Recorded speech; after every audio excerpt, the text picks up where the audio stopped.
Exam नजदीक आ रहे हैं, पढ़ाई का टाइम है, सब लोग पढ़ रहे हैं, तैयारी कर रहे हैं, लेकिन पता नहीं मैं क्यों नहीं पढ़ पा रहा हूं। पढ़ने बैठता हूं, किताब उठाते ही नींद आने लगती है। टाइम टेबल बनाता हूं 18-18 घंटे का और पढ़ 2 घंटे भी नहीं पाता। घर पर सोचता हूं कि लाइब्रेरी में अच्छी पढ़ाई होगी और लाइब्रेरी में सोचता हूं कि रूम में ही अच्छी पढ़ाई होगी। रूम में पढ़ने बैठता हूं तो लगता है कि छत पर अच्छी पढ़ाई होगी। दिन में सोचता हूं कि रात में अच्छी पढ़ाई होगी।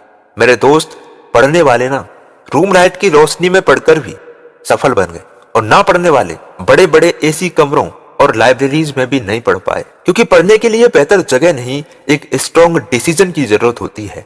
डेडिकेशन, जोश, जुनून और जज्बे की जरूरत होती है। जब तक तुम अपने कंफर्ट जोन से बाहर नहीं निकलोगे तब तक तुम्हारी कहीं भी जाके पढ़ाई नहीं होगी। एग्जाम से एक दिन पहले जो पढ़ाई होती है, ऐसी पढ़ाई तुम्हें रोज करनी है। अब टाइम नहीं है ये सोचने का कि कहां पढ़ें, कैसे पढ़ें और कितने घंटे पढ़ें।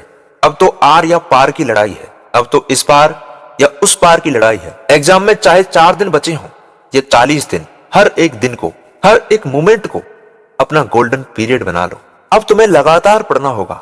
अब घंटे मत गिनो, अब सिर्फ ये देखो कि कितना सिलेबस बचा है और अभी कितना खत्म करना है। मत सोचो कि मेरे पास कितना टाइम है। अब तो तिनके को तलवार बनाने का टाइम है। पैसे नहीं है, फैमिली सपोर्ट नहीं कर रही, भूख लग रही है, नींद आ रही है, बीमार हूं मैं, फोन चलाने का मन कर रहा है, सब बकवासबाजी है, सब बहाना साइटिस है। क्योंकि अब वो टाइम है जिसमें तुम्हें अपने टारगेट के अलावा कुछ और नहीं दिखाई देना चाहिए। यही वक्त है मेहनत करके सफल होने का, पढ़ाई करके सफलता पाने का, खुद को साबित करने का, अपने हेटर्स को जवाब देने का और अपने घर वालों के कर्ज को उतारने का। तुम्हारी फैमिली तुम्हें सपोर्ट कर रही है इतने दिनों से, तुम्हें सारी फैसिलिटीज दे रही है, किराए का रूम लेकर दिया है, खाना पीना, पढ़ाई का खर्चा सब झेल रहे हैं तुम्हारे लिए ताकि तुम कामयाब हो जाओ। लेकिन तुमने क्या किया है उनके लिए? तुमने क्या दिया है रिटर्न में उनके लिए? मोबाइल चलाया है, इंस्टाग्राम चलाया है, टाइम वेस्ट किया है, पैसे वेस्ट किए हैं, दोस्तों के साथ गप्पे लड़ाए हैं और उनकी उम्मीदों पर पानी फेरा है। मेरे दोस्त, अगर आज भी तुम ऐसे ही खाली बैठे हो, खाली बैठे हो, तो तुम फ्यूचर बना नहीं रहे हो, फ्यूचर बर्बाद कर रहे हो। अगर अब भी तुम्हारा मन पढ़ने में नहीं लग रहा, मोबाइल चलाने में घंटों घंटों निकल रहे हैं, खुद को रोकना पड़ रहा है, टोकना पड़ रहा है, समझाना पड़ रहा है कि ऐसा मत करो, फोन मत चला, तो बिना किसी शक के तुम बर्बादी की ओर जा रहे हो। मेरे दोस्त, पढ़ाई करने वाले के लिए ना किसी मोटिवेशन की जरूरत नहीं पड़ती।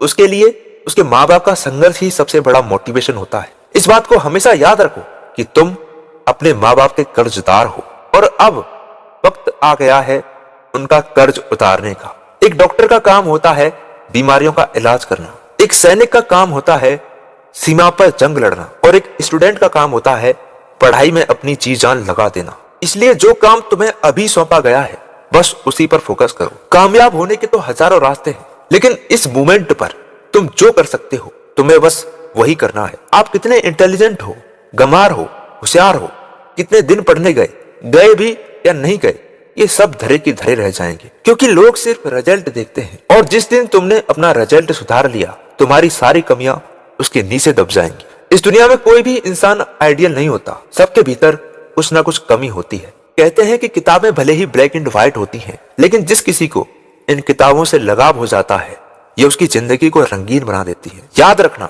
हर वो रात और हर वो नींद जो तुमने अपनी पढ़ाई के लिए कुर्बान कर दी है, वो एक दिन अपना कर्ज जरूर चुकाएगी।